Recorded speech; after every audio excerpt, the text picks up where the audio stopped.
দেখুন, প্রথম কথা হচ্ছে ভিলেজ কাউন্সিল নির্বাচন আদৌ কখন হবে এটাই তো কোনো নিশ্চয়তা নেই। সুপ্রিম কোর্টের যে সময়সীমা, সেই সময়সীমার মধ্যে তো হচ্ছে না। আদৌ হলে পরে নির্বাচনটা হবে কিনা এটা তো একটা সবচাইতে বড় প্রশ্ন। বলে সেই জায়গাতে দাঁড়িয়ে আমরা আমাদের মতো করে সব নির্বাচনে লড়ার জন্যই আমরা প্রস্তুত আছি। আমাদের মূল পাখির চোখ 28-এর পাখির চোখকে সামনে রেখে আমরা যাবতীয় রণকৌশল, যাবতীয় সাংগঠনিক প্রস্তুতি সবকিছু আমরা 28-এর লক্ষ্যকে সামনে রেখে পাখির চোখ।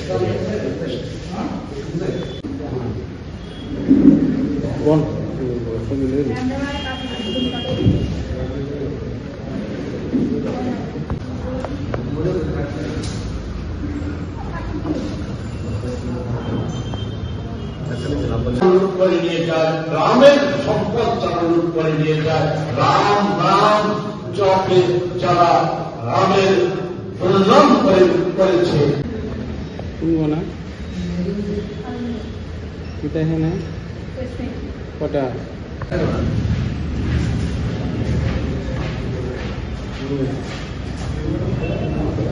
আমাদের ঘরে ঘরে যে ধর্মপ্রাণ মানুষ আছে আগামী দিনে ধর্ম। আমি প্রথমেই প্রদেশ কংগ্রেসের পক্ষ থেকে আপনাদের শুভেচ্ছা অভিনন্দনের সাথে সাথে ক্ষমা চেয়ে নিচ্ছি। প্রাকৃতিক দুর্যোগের মধ্যে একটা অসময়ে এই সংবাদ সম্মেলন ডেকে আপনাদের অসুবিধা করার জন্য উপায় ছিল না আমাদের কাছে। খুবই গুরুত্বপূর্ণ বিষয়। আমরা একটু দেরিতে আমরা জানতে পেরেছি, যা রাজ্যবাসীর সাথে সাথে আপনাদের সম্পূর্ণ সহযোগিতা প্রয়োজন এবং রাজ্য সরকারকে আমরা আপনাদের মাধ্যমে সতর্ক করতে চাই। আমরা রাজ্য নির্বাচনী আধিকারিককে সতর্ক করার লক্ষ্যে এই অসময়ে সংবাদ সম্মেলন ডাকতে হয়েছে। বিষয়টা আপনারা অবগত আছেন, এসআইআর সম্পর্কিত বিষয় কি হয়েছে দেশে না হয়েছে সে সব আপনাদের অবগত আছে। আমরা একাধিকবার এই বিষয়ে বলেছি।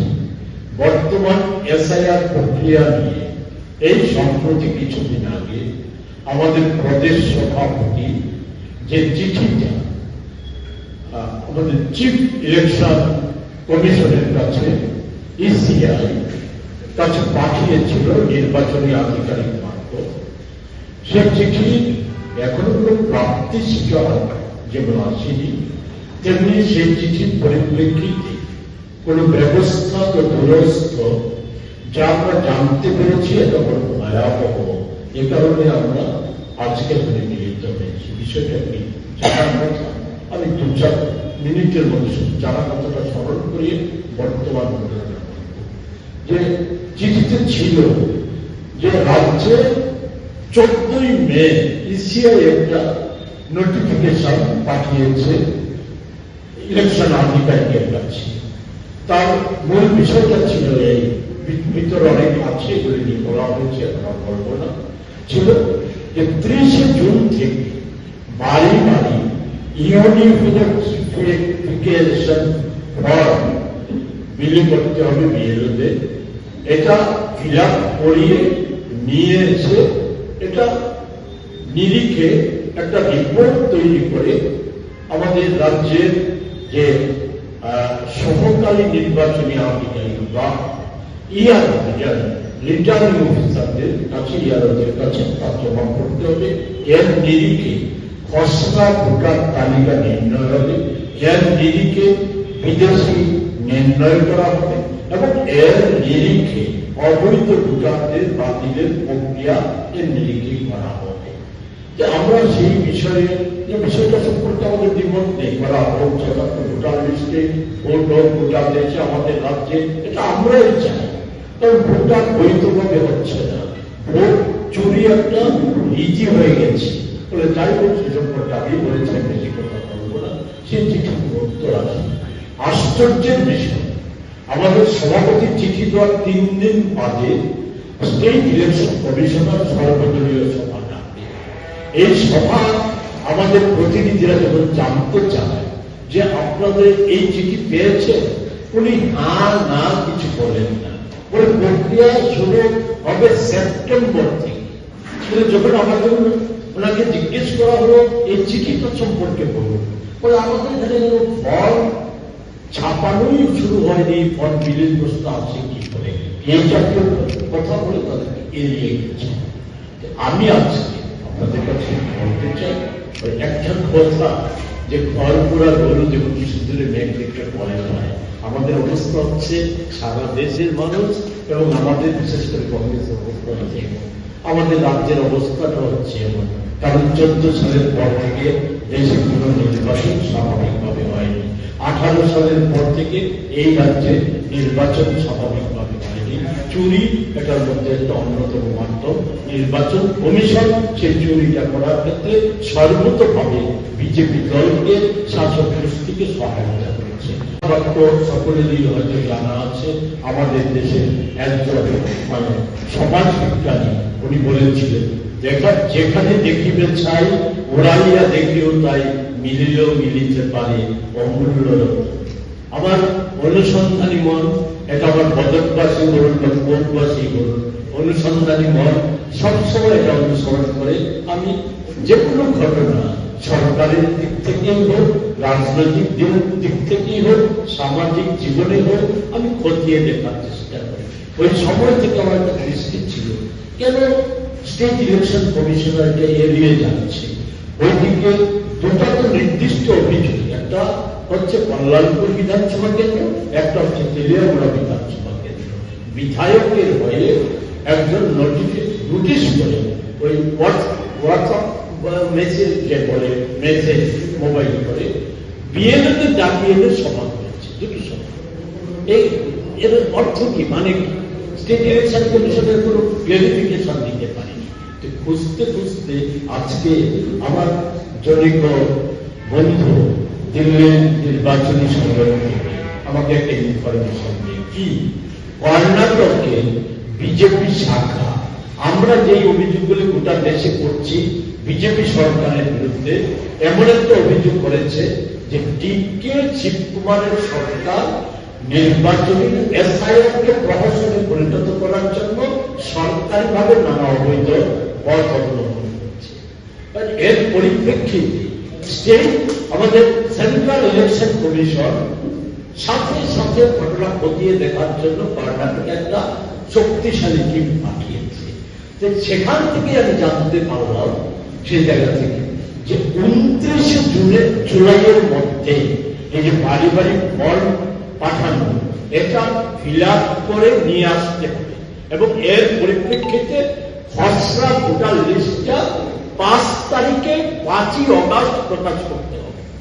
এর নিরিখে সেপ্টেম্বর মাসে আপনার এসআইআর হবে এবং 7ই অক্টোবর ফাইনাল ভোটার লিস্ট প্রকাশ করা হবে।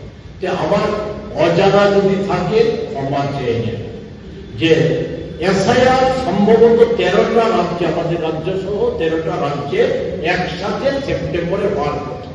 যে প্রক্রিয়া 13টা রাজ্যে যদি 13 রকম হয়ে থাকে, তাই আমার বলার কিছু নেই।